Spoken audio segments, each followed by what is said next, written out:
Hola, bien, con esta clase damos inicio a la quinta y última unidad de aprendizaje escolar, que es el aprendizaje en la perspectiva cognitiva.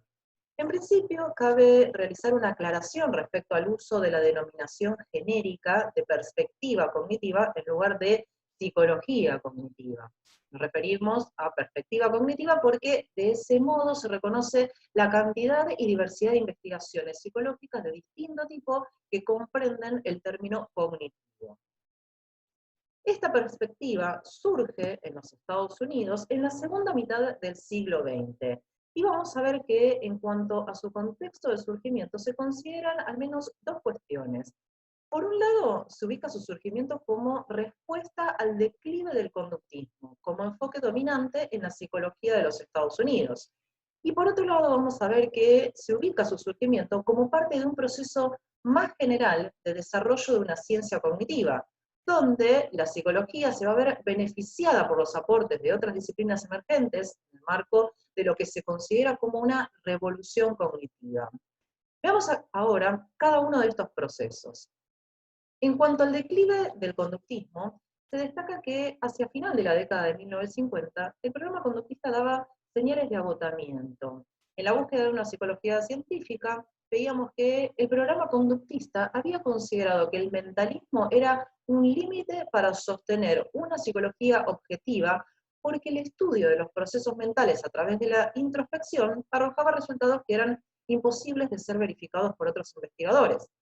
Podemos recordar aquí la posición antimentalista como uno de los principales fundamentos del programa conductista. En este sentido, entre los problemas que presentaba el conductismo pueden destacarse el reduccionismo, en tanto que las unidades de análisis que había considerado que eran estímulos y respuestas, resultaron insuficientes para captar aspectos significativos del comportamiento humano. Por otro lado, la continuidad filogenética, que sostenía que las diferencias entre la conducta humana y la animal eran cuantitativas pero no cualitativas. Y a su vez fue cuestionado el inductivismo metodológico, en tanto que los psicólogos conductistas no partían de hipótesis por contrastar. En esta línea de análisis puede verse entonces que el surgimiento de la perspectiva cognitiva en psicología es el resultado de una crisis interna del conductismo norteamericano y no un proceso general de la psicología como disciplina, mientras que en Europa ya se venían estudiando desde hacía tiempo los fenómenos cognitivos. Por otro lado, se ubica su surgimiento como parte de las transformaciones culturales ligadas al desarrollo de un campo interdisciplinar denominado ciencia cognitiva, como consecuencia de un nuevo mundo científico abierta a las ciencias de lo artificial. En ese sentido, se va a considerar que la revolución cognitiva en psicología no podía haber ocurrido sin la invención de la computadora digital. Ahora bien, para profundizar en este aspecto del surgimiento de la perspectiva cognitiva, veamos entonces de qué manera se relacionan el desarrollo de la inteligencia artificial con la psicología cognitiva. Veremos que esa relación no es de mera simultaneidad, y para ello es que se considera como referencia el desafío de Turing. Recordemos que Alan Turing es un matemático que en el marco de los debates sobre la inteligencia artificial va a proponer un desafío. Lo que buscaba Turing era hacer una máquina que lograra mantener una conversación tal como lo haría un ser humano. A esto lo denominó el juego de la imitación. Este juego consistía en disponer a un juez ubicado en una habitación, una máquina y un ser humano en otras, donde el juez debía descubrir cuál era el ser humano y cuál era la máquina. El trabajo de la computadora consistía en establecer en convencer, a los jueces de que estaban hablando con un ser humano. Lo que hace Turing a partir de este desafío es crear un modelo de la noción de cálculo a través de un autómata, para lo cual va a crear una máquina que le va a permitir demostrar la calculabilidad de numerosas clases de problemas que resuelve la mente humana.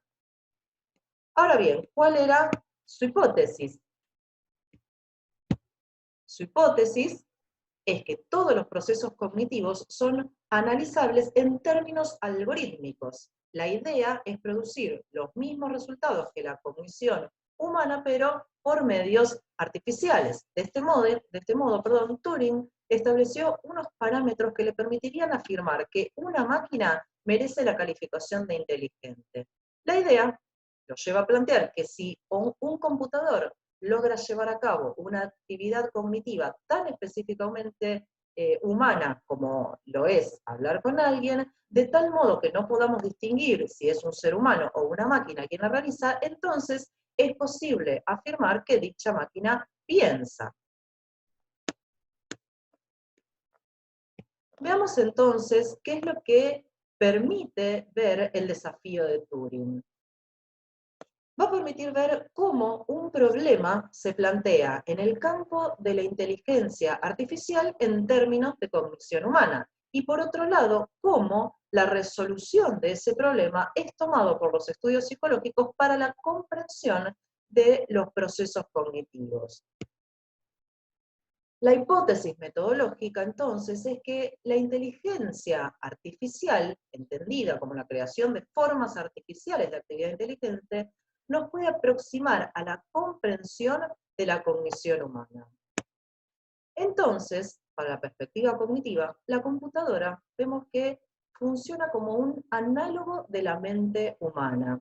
Esta analogía va a sentar las bases de la nueva epistemología de la psicología cognitiva, considerando que el desarrollo de la inteligencia artificial contribuyó a aceptar la idea de una mente que procesa. Y la mente va a ser considerada como un manipulador de símbolos que interpreta los estímulos informativos a través de estrategias generales de procesamiento de la información. Veamos ahora de qué manera es entendida la representación desde la perspectiva cognitiva. En términos generales, vemos que la representación implica una transformación de la información para su procesamiento. Se destaca como un aspecto característico de la vida mental el hecho de que constantemente vamos más allá de la información dada. Para eso, la mente realiza procesos de codificación, como por ejemplo, realizando inferencias a partir de advertir regularidades del entorno. Ahora bien, nosotros ya hemos trabajado desde el marco conceptual, tanto de la teoría psicogenética que presenta Piaget, como de la teoría sociohistórica presentada por Vygotsky, que la acción del sujeto está determinada por sus representaciones. Sin embargo, en la perspectiva cognitiva, se va a proponer ir más allá de este planteo y sostiene que las representaciones están constituidas por algún sistema de cálculo, y a su vez que los procesos mentales son típicamente de naturaleza informática. Sigamos analizando lo relativo a los sistemas inteligentes. Para eso, vamos a ver que en la actualidad la ciencia cognitiva considera 3 niveles de análisis de los sistemas inteligentes, que a los fines de su comprensión puede relacionarse con el funcionamiento de una calculadora. Estos son el nivel biológico o físico, el nivel simbólico o sintáctico y el nivel de conocimiento o semántico. Un nivel de análisis remite a cuestiones eléctricas y mecánicas, ¿sí? El nivel biológico o físico, mientras que otro nivel remite a cuestiones sintácticas y el otro de los niveles vinculado a la cuestión semántica o de conocimiento, donde vemos que esta última se refiere a la relación entre lo que una calculadora hace y el mundo de las matemáticas. Esto nos permite comprender la idea central de la teoría computacional de la mente del siguiente modo. Los procesos intencionales son operaciones sintácticas definidas realizadas sobre representaciones mentales. Lo que puede verse a través del análisis del funcionamiento de una calculadora es que un artefacto realiza un proceso de cálculo que tiene sentido en el mundo de las matemáticas a través de procesos físicos que no saben nada del mundo de las matemáticas. Y esto va a ser posible a través de la manipulación simbólico-sintáctica de representaciones. Por eso se plantea que el razonamiento sobre las cosas significativas puede llevarse a cabo por un proceso que por sí solo no sabe nada del mundo o de su significado. Esto va a ser posible a través de la manipulación simbólica o sintáctica de representaciones, como veíamos. Entonces, lo que podemos comprender ahora es que en cierto nivel de análisis la mente codifica información de modo de hacerla susceptible de tratamiento mediante operaciones sintácticas. En otro nivel de análisis, la mente no sabe nada del mundo exterior. Lo único que sabe son los códigos simbólicos o las estructuras de datos con las que trata. Entonces, a partir de este marco conceptual, vamos a pasar a analizar el modo en que se entiende el aprendizaje en la perspectiva cognitiva. En principio, vamos a partir por considerar al aprendizaje como un cambio en las maneras en que la información es representada y procesada por el sistema cognitivo. Según podrán leer, el aprendizaje no fue una prioridad para la psicología cognitiva de los años 60 y 70. Y esto puede entenderse a partir de una paradoja que plantea el asociacionismo computacional. Y esto es que el sistema de procesamiento de la información, que es la mente, opera mediante la manipulación de símbolos, pero dispone para ello únicamente de procedimientos sintácticos. En este sentido, Bosniadú, que es una psicóloga cognitiva, va a proponer que es posible que esta psicología se aproxime a una teoría del aprendizaje a condición de que su epistemología original sea revisada. Para esta autora, lo que debe modificarse precisamente es la concepción de la mente como una máquina manipuladora de símbolos hacia la idea de un sistema biológico en desarrollo que funciona y evoluciona en un ambiente complejo físico, social y cultural.